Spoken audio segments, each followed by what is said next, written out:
Hello again, Steve here to just try to shed some light, give my 2 cents worth on why it is that the media is so far left, it appears, or at least leftist in terms of the common parlance of left versus right. They tend to want to support those on the left and defame those who they deem to be on the right. And I don't think this is something that is very partisan, really. It's a business decision. It's a very Darwinian, Nietzschean, search for power kind of business way of operating without any sort of morals. It's like, where's the money? The old saying, where's the beef? Well, where's the money? That's what I think it really is. And I hope to be able to shed a little bit of light on this, especially when we look at what's happening with the whole Kavanaugh thing, right? How the media, this is a sensational storm for them. At the same time, the Democrat, is it Keith Ellison, the Muslim or whatever, who's, there's credible evidence of 911 calls, of him beating up his wife, his girlfriends or whatever, and they don't bother. They don't bother at all because he's one of them, right? He's on their team. And at least ostensibly, at least what they've been told. So here's where I think, here's a few thoughts that might explain why this unbelievably obvious to those who studied a little bit, a bias, and how this can affect us in terms of our quality of life, I guess. There's a guy, of course, Mark Twain, right? Mark Twain, a lot of people kind of chuckle, oh yeah, funny guy or whatever. But I mean, the guy had he was a very brilliant man, and a lot of the things that he said that were, he said them maybe kind of tongue in cheek, but they have a lot of value to them. And one of the things he said, I'm quoting here, but basically he said, if you don't read the newspaper, you're uninformed, and if you read the newspaper, you're misinformed. So I think he was alluding to the fact that the so-called news is really just fake news. It's not true, and it's not meant to be true. It's not meant to be true because these institutions, these organizations, are in business. Right?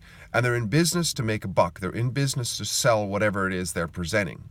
Basically, they're in business to try to get advertisers to buy spots, so they want to have a high number of readers. To have a high number of readers, they got to appeal to the mass number of people, the more people that they can appeal to.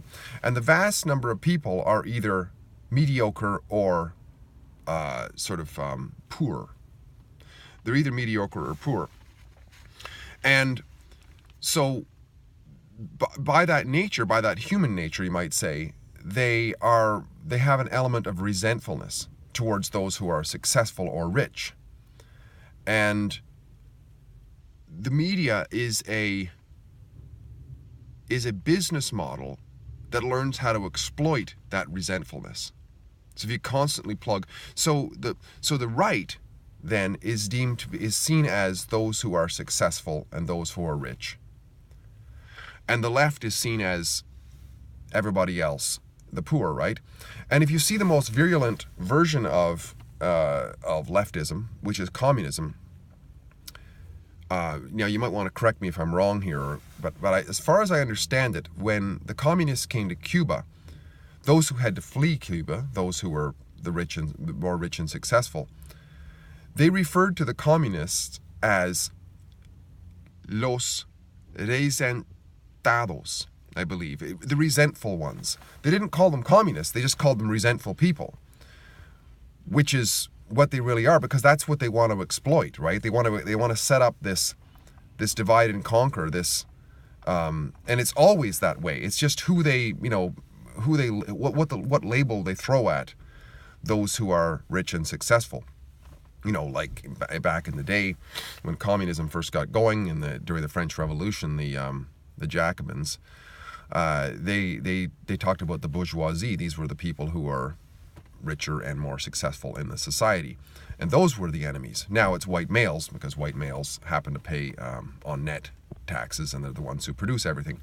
So they have to exploit the white male and let the black Keith Ellison, Muslim, get away with literally attacking people. Whereas they will make a big deal out of this Kavanaugh guy because he's seen as a rich and successful white male, and they'll exploit and in fact even sort of celebrate the pervert lawyer who's gone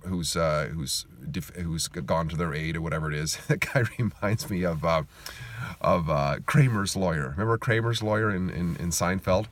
You know, just any way you can make a buck kind of lawyer, right? Anyways, and the Bar Association supporting these allegations. I mean, it's just unbelievable. Anyways,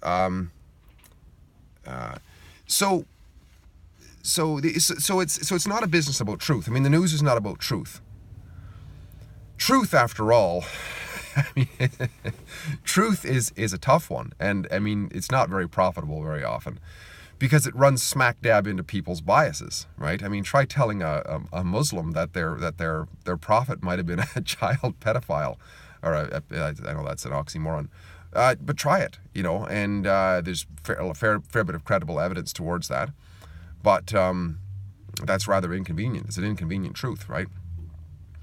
So it's easier to just present lies, and if you are in accordance with people's biases, then you can get away with it, right? And that's what happens with the mainstream media.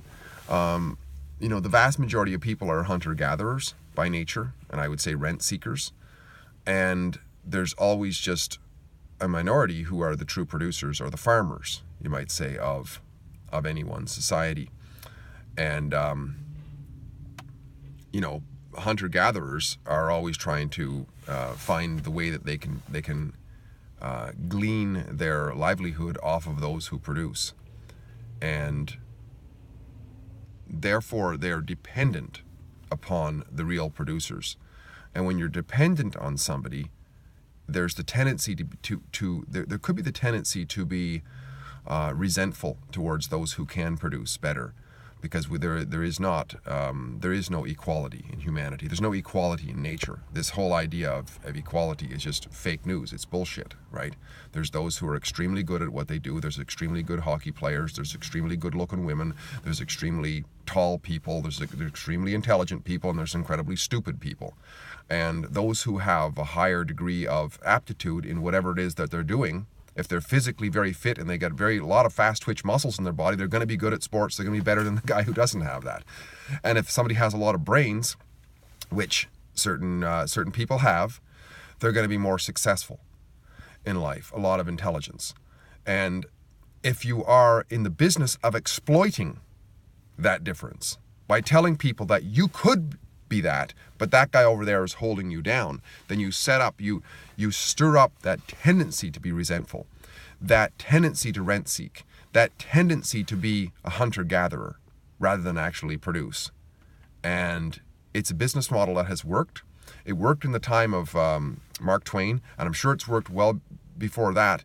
And it's so blatantly obvious to see what's going on here with this whole Kavanaugh, the whole Trump thing. Trump, I mean, he himself is an exploiter of this. I mean, he knows that he's extremely successful and that many people exploit him.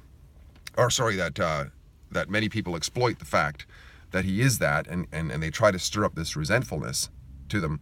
I think he outplays them in their own game many times, but nevertheless, it's what's going on, I think.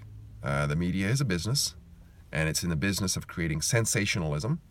And the way to produce that sensationalism is to stir up the resentfulness in the vast majority of people who are either complacent or are rather poor, and to blame it on those who are successful. And those who are successful, on more common than anything, are white males. Inconveniently, so what they say is that it's racism, but they don't want to go anywhere near the Asians who are also successful. No surprise now. Apparently, there's a report that Asians are white supremacists. I mean, there's no end to the craziness of the leftists. There's no end to the craziness of whatever works, basically. And that's what I see happening here. And I don't know. I think in terms of our quality of life, well, if we tell the truth, at least at the end of the day, we get to sleep well, and we get to have a greater quality of life. And there's always those who do respect the truth. I mean, we don't have to get involved in this business model, surely. If we look into the lives of those who are involved in this sort of business, they're pathetic lives. Their relationships are usually terrible. They're on all kinds of pharmaceuticals to keep them going during the day.